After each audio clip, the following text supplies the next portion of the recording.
Hello. Hello. Do you hear me? um, I've been waiting for this for a long time, and I was getting really impatient. I couldn't wait to get it over with. And I hope I will do a good job. Interestingly, the person who spoke just before me spoke about passion and desire. And my name, Chido, means passion or desire. So I have the two. That's really interesting. It's been very nice listening to everyone speaking. And most of what I think, or most of what I wanted to say has been said, but still, I believe that everyone has got a story, and everyone is a little different. It might be the same thing, but we have the little differences that we have. So I'm just going to tell my story, and this is a story about Chido. And yes, mushrooms are there too. But I'm not going to talk about the connection, how the mycelium is serving the world. No, it's just Chido and mushrooms. So I started with mushrooms at the age of 11. I'd stopped going to school at 9. And that was because at 7, I had to learn to understand what is taking at 7 to understand what is taking responsibility. And this was taking responsibility of my grandmother and my little brother, because my parents were not there anymore. So I had to make the toughest decision of saying, what am I going to do here now that I am a mother at 7? And I was going to school and coming back in the evening and coming to no food at home and having to try and work to see if I can make it work, and it was difficult. At 9, I said, no more school for me. I have to do what I need to do. So I stopped going to school. I started working. I would work in people's gardens. I would work everywhere and try to get food for my family. But still, it was difficult. I used to farm. I would grow maize. I would grow sorghum and lots of other things that anyone could grow. But I could not buy fertilizers. I was just one person. My brother was like 5, and he couldn't do much to help me. So I went out of school so I could get food for them, and I could give my brother a chance to go to school. And I was 9. So 9, 10, 11, things were difficult. I would farm, nothing comes out, and I had a lot of waste, and that was about it. And I remember my grandmother saying, we might have to make a plan that we go to my relatives and we go to beg. And she used to sing, and she came up with songs that we would sing when we go to beg. And I just couldn't bring myself to do it. And so at 11, there was an invitation for 15 girl orphans to be trained to farm mushrooms. And this was by a university in Zimbabwe, in a city called Mutare. So I was amongst the 15 girls that went for the training. And I had only gone to school up to the 6th grade of primary level education. I did not have shoes, and I went to a university to learn how to farm mushrooms. I remember I went with my clothes in a plastic bag, the very small ones. So I went and I walked there without shoes. I didn't mind. I just felt like I had to do something. If I could learn to grow mushrooms and save my family, then I would do it. So we went, for 1 week, we learned how to grow mushrooms. And after the 1 week, I went back to my community, and we were growing mushrooms and selling them. And it was so easy to get everyone to like them. And then we could make some money. I could earn some money and buy food for my family. But the other thing that made me very happy was there was extra money to send other orphans to school. And then I had to decide, do I want to go back to school, or do I want to send other orphans to school? And then I continue to grow mushrooms, support my family, and actually start supporting these orphans. And then I decided that I would stay and continue to grow the mushrooms. And then before the mushrooms, a very dear sister had come to me and say, we see you struggling a lot, and we think we can help you. But, you need to come to my house and I'll talk to you. And I said, okay, fine. I went to her house. And she said, I have a friend, and he's 36, 37. I was 11. And he's been looking for someone to marry, but he can't find anyone. So we think he could actually be good help for you. If you marry him, things will be better for you. And I was really in a state where I could almost take anything. But I said, no. And she said, why? And I said, well, because I want something better. And this was at a point where I didn't know what was better. It was just what I imagined, that there must be something better. Because what I was did not make me happy. It made me sad, it made me cry every time. And I remembered how my little brother and I used to sit, even after our mother passed away, and we would sing, telling our mom that we missed her and that we were cold. But she was gone, she was not coming back anymore. So I learned to support these orphans with the mushrooms. And of course, as can happen to any girl who grows mushrooms in a village where everyone is poor, and when you learn to grow mushrooms, everyone thinks this is the right person to make a wife. So out of the 15... Out of the 15 girls, in less than 6 months, 13 of them were married. And as soon as they got married, they stopped doing it. And then, well, I'd learned to say no to men when I was 10-ish, when I got an offer to marry a 36-year-old who had a blue car. And so out of 15, there was only 2 girls left that were still growing mushrooms. So the person who trained us at the university, and the training was funded by the Zeri Foundation, the person who trained us says, well, you can come to the university and I can teach you more about growing mushrooms. And I say, yes. So I went, but it was very sad for me to have to leave my grandmother and my little brother. They were like the closest people to me. Everyone around me didn't matter because they were horrible to me. And my little brother and my grandmother were like the reason why I was doing everything that I was doing. But then something very interesting happened. The place where we were staying was from one of my uncles, my mother's brother. And so we were just staying a few steps away from him. And when I left, I was 13. And he said, if you're leaving, you're going to have to pay me for taking care of your grandmother. And that was his mom. So I went away to the university and I was earning some money. I was learning how to grow the mushrooms, how to grow the seed, and everything was very happy. And the first 2 years, I had to pay my uncle for taking care of his mom.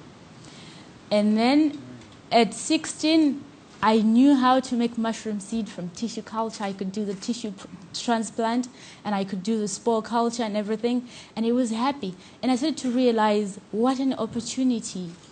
I could not struggle anymore with the waste material from my trial, my agriculture trial.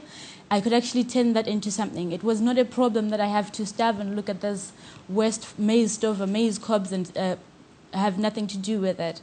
It was really interesting. I started looking back and thinking how the other orphans were able to go to school and imagining that, how abuse can stop when you suddenly can provide yourself with food. But then at the same time, I thought it would be nice to go back to school. I'd learned to speak English because I had to sell mushrooms, and I'd learned to smile. I couldn't say a lot, so I would go there with my basin with mushrooms and say, I'm selling mushrooms. And they look at me and they're thinking, oh, okay, we're buying mushrooms. I couldn't say how nutritious mushrooms were. I couldn't say how healthy they can be and everything. I just would say I'm selling mushrooms and I smile. And then so I thought, it would be nice to go to school. I couldn't go back to primary again. I was 16. So I had to go to high school. And I was going to start in the middle of the year. And I thought, well, I'm just going to try and see how that works. So I went. And 4 years down the line, I realized it did not make me happy to go to school. Yes, I learned to speak English and everything, and that was nice, but that did not make me happy because every time I was walking to school, every time I was sitting in class, I couldn't help imagining that there are the girls or boys out there who are going through the same things that I went through. They could be abused by their uncles because mine did. They smashed my feet. They told me things. They threatened to send me to go look for my father who I didn't know. And it was horrible. So I said, what do I want to do? And I said, what do I have? And I said, I have this skill to farm mushrooms. I'm going to go out of school, and that's what I'm going to do. So I was 20, and I got out of school. I started going around training people, teaching them how to grow mushrooms, converting whatever they have to grow mushrooms. And with that, people could have food. And also the other thing was, when I went to school, my brother could not go to school anymore because my uncle would not do it. I was not paying him anymore, and so he could not do it. So I thought also, I need to give my brother that chance. At least I have something I can do with my hands, but my brother maybe need to go to school. So I got out of school and I could send my little brother to school again, and I was working. And so I started, trying to make this mushroom production really simple, that anyone could do it. And I was teaching people who've never been to school. I remember in India, I taught a group of women who did not even know how to write their names. And that for me was really, really special. And I told myself I would continue to work on this and try to simplify it to the point that anyone, anywhere can do it. So I went on growing mushrooms on maize stover, growing on sawdust as long as it was not poisonous, growing mushrooms on cotton waste, growing mushrooms on coffee waste. And then it came to a point where something really interesting happened, and I discovered coffee grounds. I did not drink coffee when I was growing up, but it was interesting to discover coffee grounds. Then I continued to grow mushrooms and working with orphans. When I was little, I'd experienced helping other orphans. It's something that I really enjoyed. And I told myself I want to commit myself to working with orphans. So when I went out of school, I got a chance to work with an orphanage. And that was really interesting. An orphanage had been that place that I always wished I could be in. When I was back in the village, I wished I could be in an orphanage. But then when I was working in an orphanage, I realized I hated it. So I'm going to show a few slides. That is the village where I grew up. And as you can see, there's lots of maize, people trying to farm and everything, and every year there would be nothing. And that is my grandmother. Interestingly, my grandmother taught me a lot of things that I have come to value a lot about mushrooms. We would go mushroom hunting with my grandmother, and she says when you harvest mushrooms, you have to leave a piece of the mushroom in the ground. The gods will give you more mushrooms next year. Another thing that she said, if you see a mushroom rotting or you pick a mushroom, you realize you don't like it, leave it in the forest, and the gods will give you more mushrooms next year. And there was something funny about it. I didn't really believe in the gods giving me more mushrooms next year, but then I left it. And then when I learned to grow mushrooms, I learned to know what she was talking about was pure science, actually. Because when you leave a piece of a mushroom in the ground, that's how the seeds will replenish, and there will be more seed for the next season. So that was very interesting. My grandmother taught me a lot of things, and that's why mushrooms for me is not just mushrooms. It's a lot of things that connects me with my grandmother, because I was able to feed her with it, and she taught me lots of the things that I know about it. Some of my first trainings in India, and these were the women that, they could not write anything. And when they first heard about farming mushrooms, they thought, do you think we can do it? And I said, yes, you can do it. It's simple.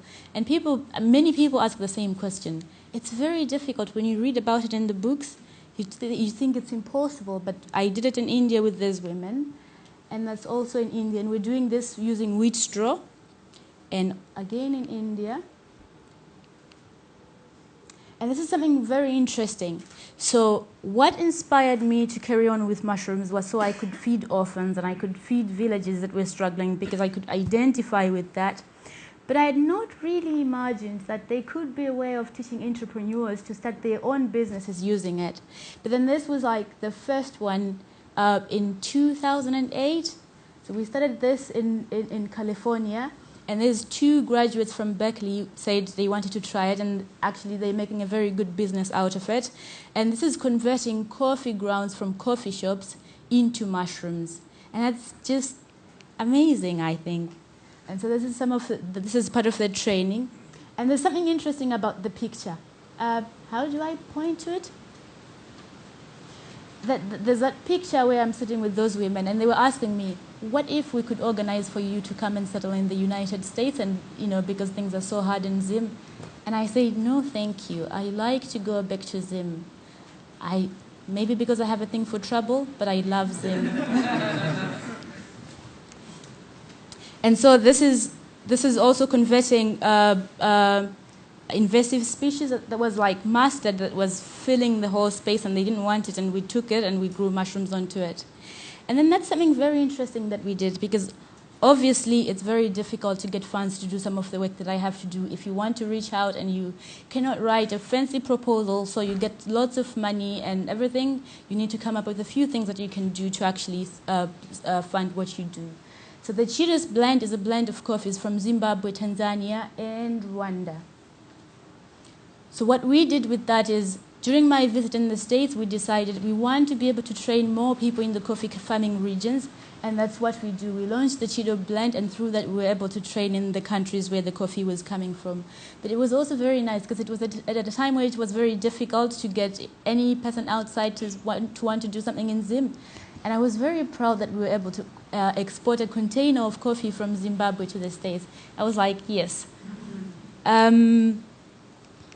And then there's something interesting. Cheetos mushrooms is in Germany, and it's healthy, it's local, and it's yummy. So, so that's also based on the coffee grounds. And that's, I mean, from a girl who's sitting from a point where it was impossible to do anything, the only help people thought they could give me was a man. That, I mean, it's amazing, I think.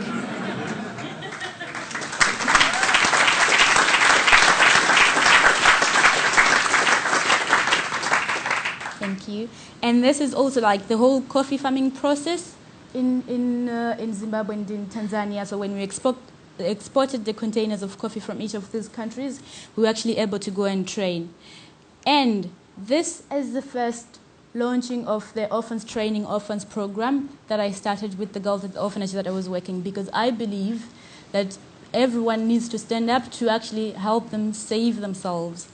And Orphans Training Orphans is a program that encourages orphans to stand up and actually work for themselves, not to wish to go to an orphanage where they sit and they to pray for the next donation of vegetables. So this is one of the biggest things that I've done, and I'm very proud of it. And this is the training of the wives of the coffee farmers in Zimbabwe and in Tanzania. And what we do is we just use what is locally available. This is a guy who is cleaning the yard, and everything we take it, we grow mushrooms on it. And this is also with the girls. They don't have anything, they don't farm, they don't do anything, so they go to the people and clear their fields and take whatever they can, they use it to grow mushrooms. And the harvest comes really fast. And so we're growing edible mushrooms using what is locally available, and the children enjoy the mushrooms, and we're helping saving the planet if it needs saving. And then my big do, quickly because I see my time is up, my big do is to actually, after writing this, I asked myself, what is the future of hope? Is it just me telling my story? And I said no. And I saw my big do is creating the future of hope, and the goal of the future of hope is actually going to be encouraging orphans to stand up, transfer their sad experiences into an inspiration that can actually make them do better things or good things for themselves and for the world around them. So the Future of Hope Center is going to be coming soon, and I thank you.